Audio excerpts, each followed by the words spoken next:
Bonjour, mon nom est Isabelle. Aujourd'hui, pour cette deuxième partie sur comment remplacer les adverbes, on explore les adverbes de quantité et de négation. Si vous n'avez pas vu la première partie sur les adverbes de manière, voir le lien en barre d'infos. Un adverbe de quantité peut être modifié soit par un nom, un adjectif ou un verbe. Comme pour les adverbes de manière, je puise mon inspiration dans la section synonymes et champ lexical d'Antidote. Pour notre premier exemple, j'ai choisi un adverbe qui modifie une proposition. Nous avons « Je serais curieuse de savoir combien il dépense annuellement pour ses cravates colorées. » On va commencer par essayer de remplacer notre adverbe de quantité « combien » par un nom. Donc, les noms associés à la dépense, on a montant, somme, budget, un total. J'ai retenu. Je serais curieuse de savoir la somme de ses dépenses annuelles pour ses cravates colorées. Je ne sais pas si vous avez remarqué, mais on avait un petit bonus. Annuellement est un adverbe de temps que j'ai modifié pour un adjectif annuel. Et le verbe dépenser a été modifié pour le nom dépense pour faire dépense annuelle. Donc, j'ai réussi en même temps à remplacer un adverbe de temps. Maintenant, essayons de remplacer l'adverbe de quantité, parce que c'est de ça qu'on parle, l'adverbe combien, par un adjectif. Les adjectifs liés à dépenses sont total, alloué, budgétaire.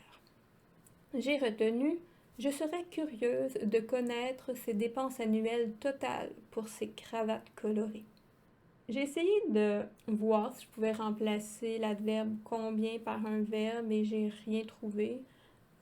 Si vous avez quelque chose, n'hésitez pas de l'inscrire dans les commentaires. Pour notre deuxième exemple, j'ai choisi un adverbe qui modifie un nom. Décris-le en peu de mots. Là, j'ai en tête concis, sommaire, résumé, succincte. Pour remplacer mon adverbe peu en nom, j'ai été obligée d'ajouter la préposition avec. Décris-le avec concision. Pour le remplacer par un adjectif, là, j'ai été obligée d'ajouter un nom de façon. Décris-le de façon succincte. Pour le remplacer par un verbe, puisqu'une proposition a seulement un verbe, je devais remplacer le verbe d'écrire, donc j'ai choisi résumer, résumer sa description. C'est très laid, donc j'ai regardé la définition de résumé et nous avons évoqué en énumérant les principales caractéristiques. J'ai retenu résumer ses principales caractéristiques. Donc, dans cet exemple, les trois façons de remplacer notre adverbe fonctionnent autant par un nom, un adjectif ou un verbe. Pour notre prochain exemple, notre adverbe modifie également un nom. Cette femme possède beaucoup d'objets avec des images de chats. Pour remplacer mon adverbe beaucoup par un nom, je me suis dit, si cette femme possède beaucoup d'objets, c'est qu'elle en a accumulé, ramassé, elle en collectionne. J'ai choisi accumulation. Cette femme possède une accumulation d'objets avec des images de chats.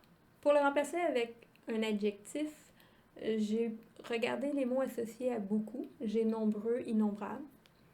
Cette femme possède de nombreux objets avec des images de chats. Pour le remplacer par un verbe, j'ai choisi le verbe accumuler. Cette femme accumule des objets avec des images de chats. Naturellement, dans votre texte, si vous décrivez cette accumulation, ça serait beaucoup plus intéressant que juste dire qu'il y en avait beaucoup. Notre prochain adverbe modifie un verbe. Son petit frère parle beaucoup. Un synonyme pour parler est bavarder. Pour remplacer notre adverbe beaucoup par un nom, j'ai choisi son petit frère est un bavard. Pour le remplacer par un adjectif, dans les adjectifs, j'ai bavard, loquace, volubile. J'ai choisi son petit frère est bavard. Pour le verbe, si je fais juste dire que son petit frère bavarde, sans indiquer la fréquence de ses bavardages, ça peut vouloir dire qu'il bavarde en ce moment, mais ça ne veut pas dire qu'il bavarde toujours. Donc, le remplacement par le verbe ici n'est pas valide. Le prochain adverbe modifie un adjectif.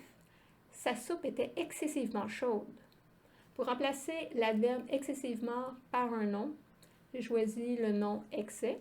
Sa soupe était chaude à l'excès. pas très joli. Donc, je passe à l'adjectif. J'ai regardé les adjectifs pour chaud, j'ai brûlant, bouillant. Sa soupe était brûlante. Parfait. Pour le verbe, puisque la soupe ne brûlait pas ou ne brûlait pas quelqu'un ou quelque chose, il n'y a pas de remplacement possible par un verbe. Le prochain adverbe modifie également un adjectif. Cet élève est très fort en mathématiques. Pour remplacer l'adverbe très en nom, j'ai regardé les synonymes pour un enfant qui est brillant. On a génie, surdoué, prodige. J'ai retenu cet élève est un prodige en mathématiques. Pour le remplacer par un adjectif, j'ai regardé les synonymes pour fort. J'ai compétent. Regardez ensuite les autres synonymes. J'ai talentueux, doué. Et j'ai retenu cet élève est doué en mathématiques. Pour le remplacer par un verbe, je me suis dit que l'élève était excellent, donc un verbe pour excellent, on a excellé. Cet élève excelle en mathématiques. Maintenant, passons aux adverbes de négation. Mieux vaut prioriser la formulation positive si elle ne change pas le sens ou la nuance de la phrase. La forme négative, si elle sert à atténuer un propos, doit être conservée. Par exemple, si je dis « il n'est plus de jeunesse », ça n'a pas le même impact que si je dis « il est vieux ». Pour trouver la forme positive, regardez les antonymes. Premier exemple, il ne lui remit pas l'anneau. Les antonymes pour remettre sont conserver, garder. Il garda l'anneau pour lui. Deuxième exemple, ne dites rien, j'ai compris. Un antonyme pour dire est taire. Taisez-vous, j'ai compris. Dans la forme positive, taisez-vous fait impoli, un peu brusque. Donc, ça change la nuance de la phrase. Je garderai donc la forme négative. J'espère que cette vidéo vous a été utile. Bonne écriture!